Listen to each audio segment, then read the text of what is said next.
Cool. Thanks everyone for joining today. A big crowd. Love it. So let me talk about something we've been developing in the collective. It's called the social ledger. And let me give you some more context here on today's call, because I know we have some experts here in terms of what social capital is about. So if I look at this slide here, the typical three Venn diagram circles, we have financial capital, assets, liabilities, equity stuff, human capital over here, right? People, process, and structure. But this is about this third one here, which is social capital. And I'm defining it here as relationships, cooperation, and value exchange. So there are a couple of things, linked to social capital. And I'm just bringing them up here as an example. And you will see that reflected a bit in the software piece we're putting together and prototyping in the collective.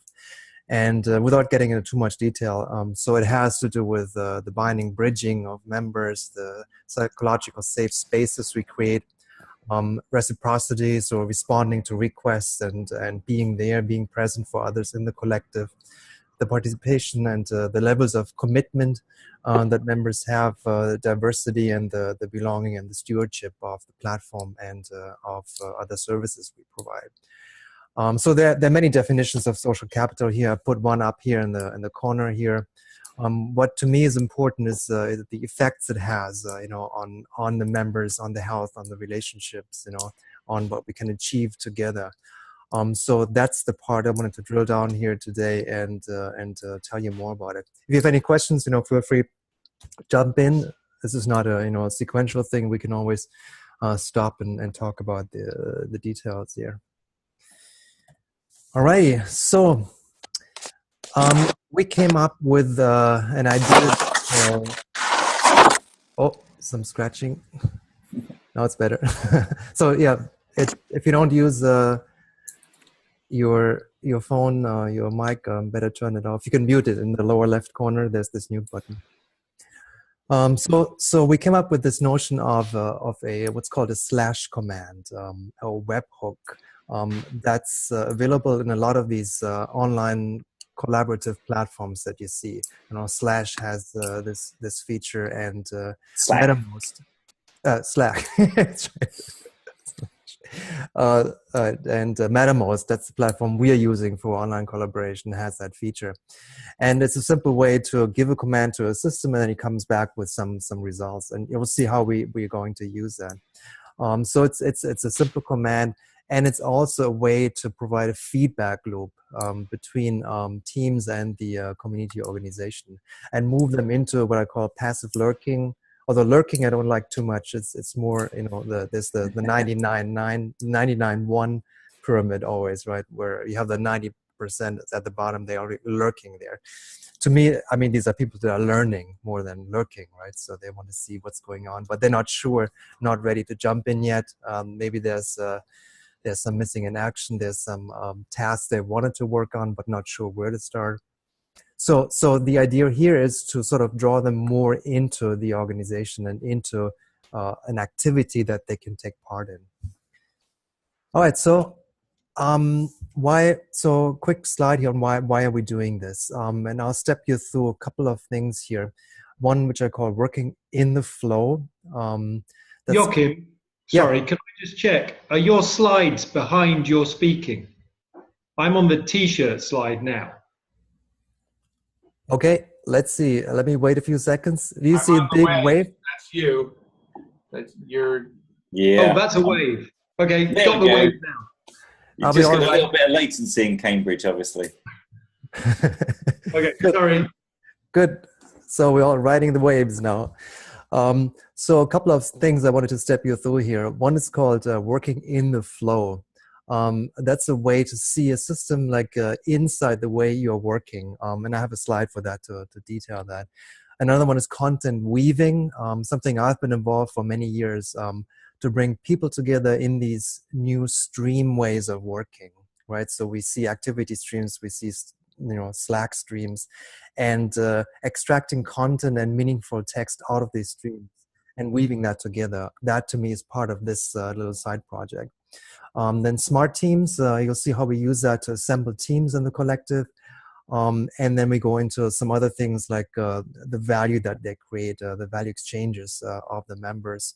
And then finally, taking a step back and looking at inter-cooperative flows. So between other cooperatives, between other collectives, how information can flow, how we can vision this, taking on a larger, picture, operating on a larger scale.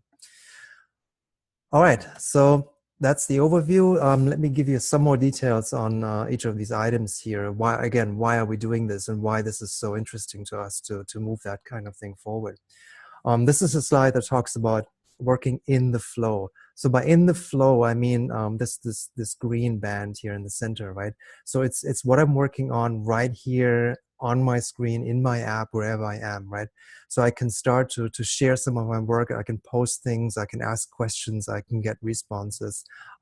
That is opposed to stuff that it's called above the flow. So places where I have to go, extra logins, extra forms to fill out, extra processes and steps I have to go through. What I want to try with this application is really to have it as much as possible inside the flow. So where you sit down, where you work, where you chat with your colleagues, pull up the application, make an update, and then go right back into the flow of your work. That's the idea. And that's also obviously stuff that's hidden from flow, right? There's stuff in sitting information silos, or there's these narrow email communication channels where nobody else knows that you're involved in some activity here. And you will see that this system tries to make it more open, more accessible to anyone in the collective. Alrighty. Second part is talked about content weaving. So a simple definition is just the capacity of an online collective to co-create something beautiful. And by that I mean, if you look at this picture here, all of these threads here, these are the separate streams or conversations that are happening in these collaboration environments. And to me, what is really critical here is what I call a weaving activity. So you take these streams and, somebody said something important and an idea came up, or a plan is developed, that you can quickly assemble that plan and put it back into the stream.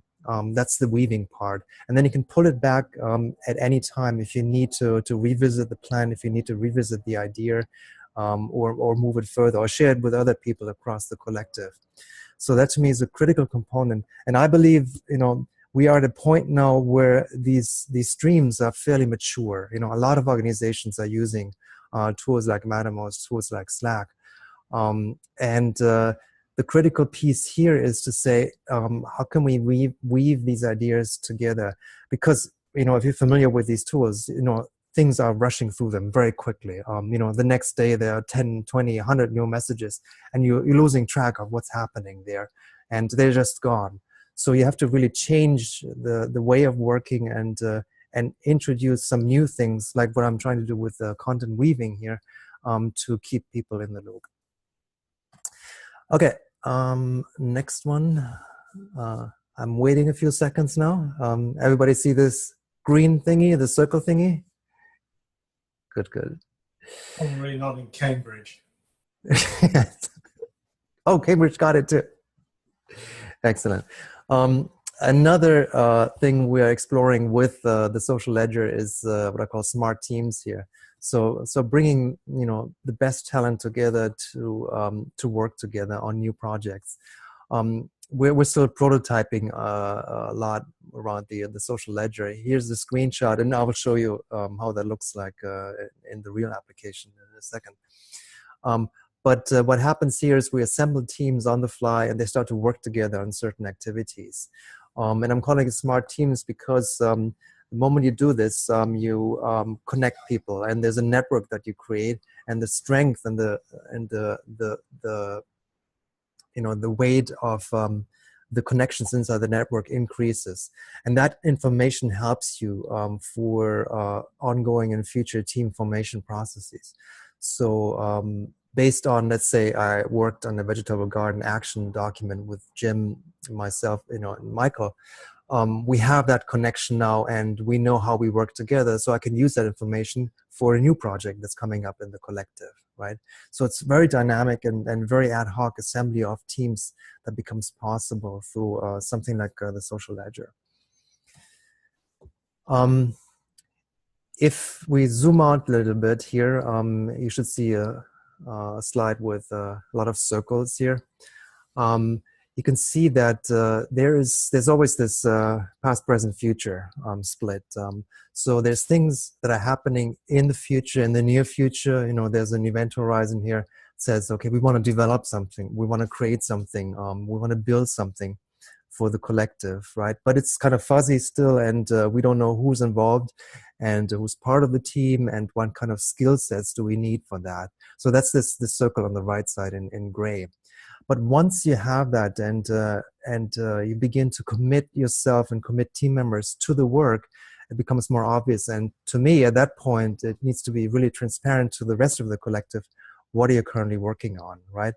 And what are the steps that people took, and where are they in executing a plan, let's say, right? So that moves into a present field.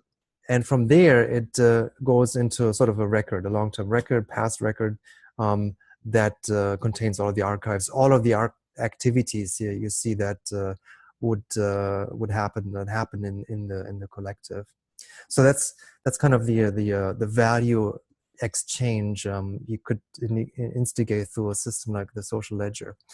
And then zooming out one more time, promise that's the last zooming out, then you can see what this is about.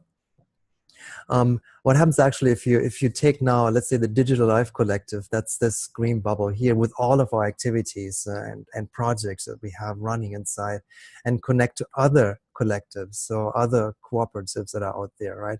And there's a certain exchange of information that can happen too, you know. So tell me all of the activities you're currently working on and the people who are involved in that. Maybe that's relevant, that's important to people in this collective. And you can start to share information and to exchange stuff and to learn from each other. So that's kind of the broader, wider picture here of kind of making contact. There's this quote from Carl Sagan in the movie I love a lot, Contact. It's really to reach out and to figure out what are these problems, how can we solve them together and bring people together. That's one of the ideas of this. Okay, so let's see how are we getting there. So what I will show you is how we work inside what's called channels and domains in Mattermost. And I will show you how to link across, by space and time, I mean different spaces inside Mattermost, and bringing important documents back from the past, into the present, and then you can continue working on them and sharing that information. And then you'll see. Yeah, go ahead. Just to give this a dimension in terms of size, we're working here not just to scale to thousands or tens of thousands. The idea is that the scaffolding, for want of a better word, that we put in place now should allow for hundreds of thousands of, not just members, which implies a certain passivity, but hundreds of thousands of participants of all variety of activity levels, I guess, but so that anyone can feel like that they can make a difference as and when they're able to. Right.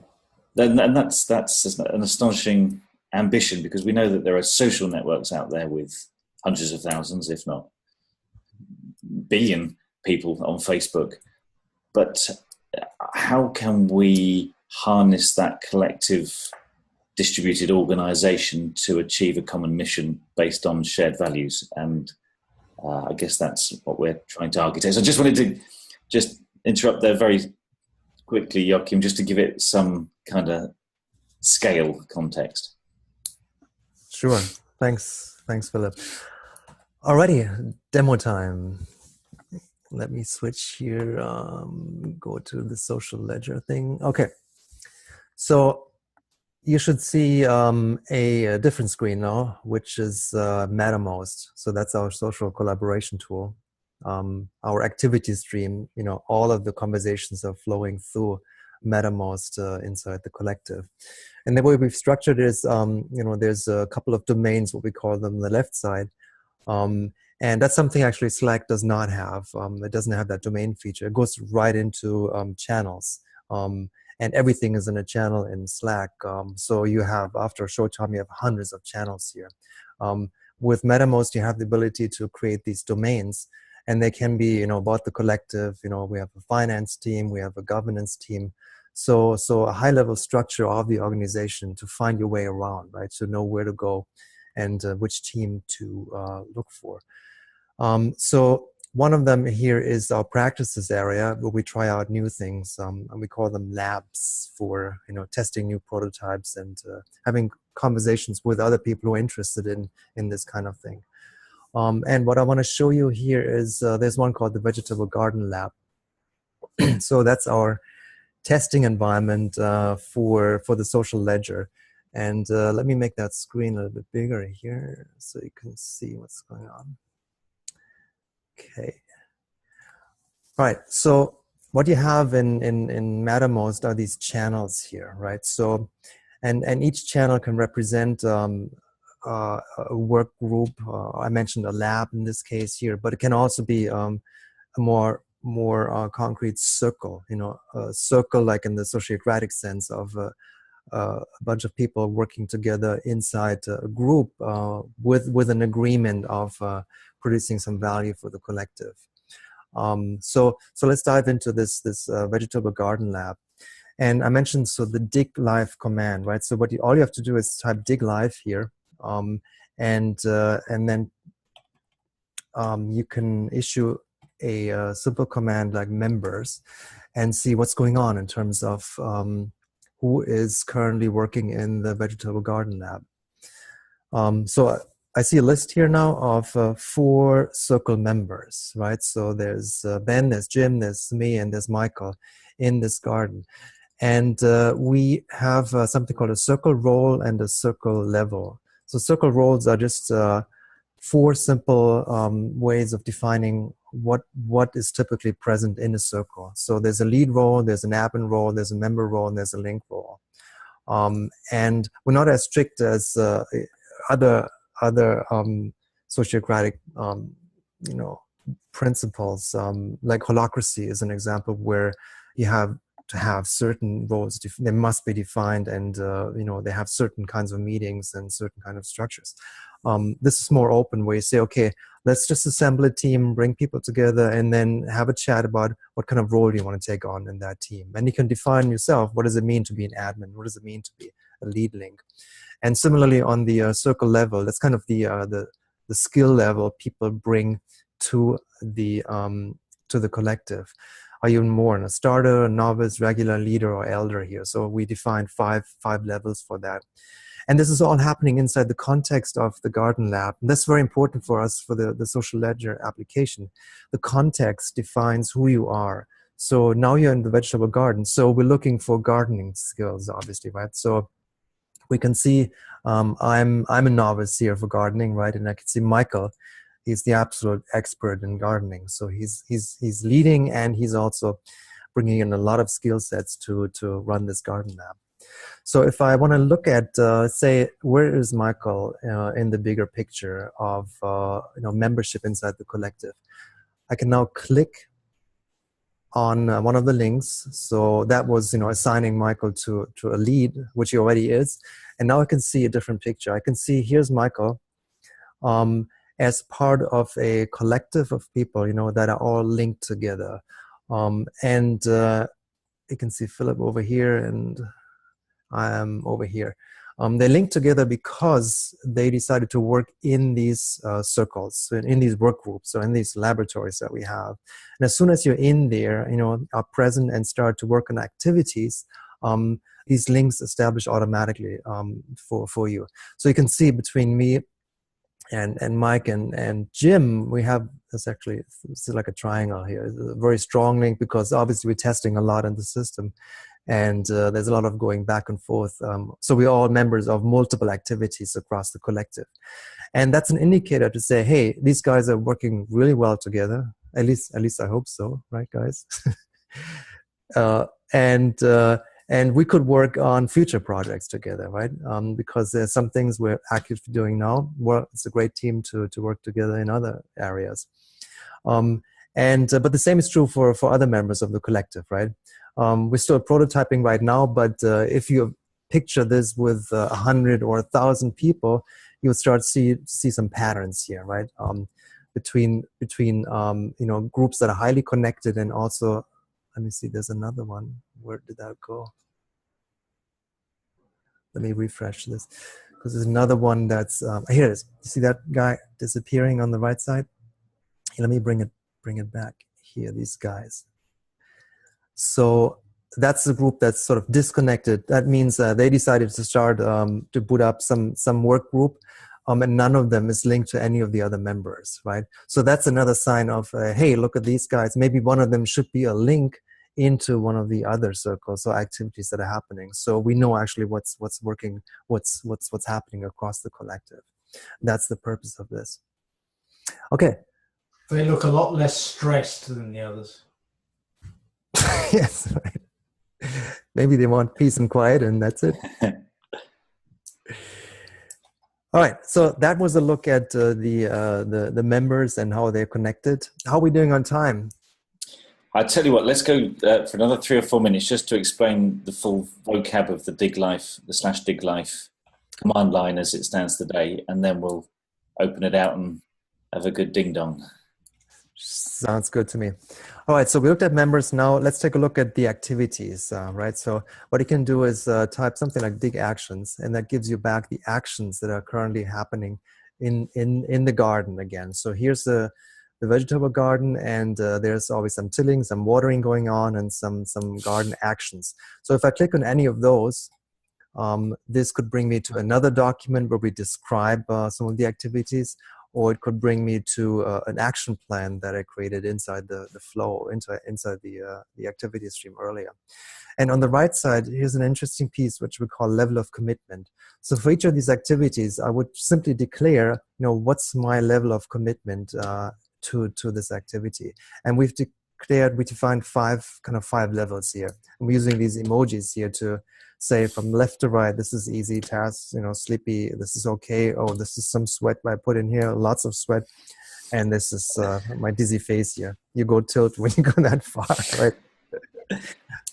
Anyway, so this is just a declaration. And then you can say, okay, these garden actions, where does it happen in the broader context of the collective? So again, I can click on a link, and it brings me now into the collective circle structure. So here is now a picture of, okay, the vegetable garden action is one activity, right, out of many that are happening inside the collective, right? So I can zoom in here. I can see now in the vegetable garden lab, there are lots of things happening, small circles, meaning less commitment, larger circle, larger commitment. We built this over time, and you can see now, okay, there's other stuff happening inside the vegetable garden, things like not only activities in terms of plans, but also group norms you set up, or documents you create, and other help information for the team. And you can zoom out and say, okay, let me take a look at the broader picture of the practices area. So there's actually the social ledger lab over here. There's a HiveMind lab. I can zoom in here, and I can see, oh, there are other activities in the HiveMind lab going on. And you could look into those and see what these guys are doing. Again, the whole idea is to keep all of these activities fairly transparent without providing too much detail, without having people to fill out large forms or spend too much time in that. But just a little bit. So, and it's in the flow of where they work, so that you can get an idea of what are these guys working on. Here's the website crew. This is me working on the new website. So there's some activities around that, around some Ghost implementation and so forth. So that's the bigger picture, and I think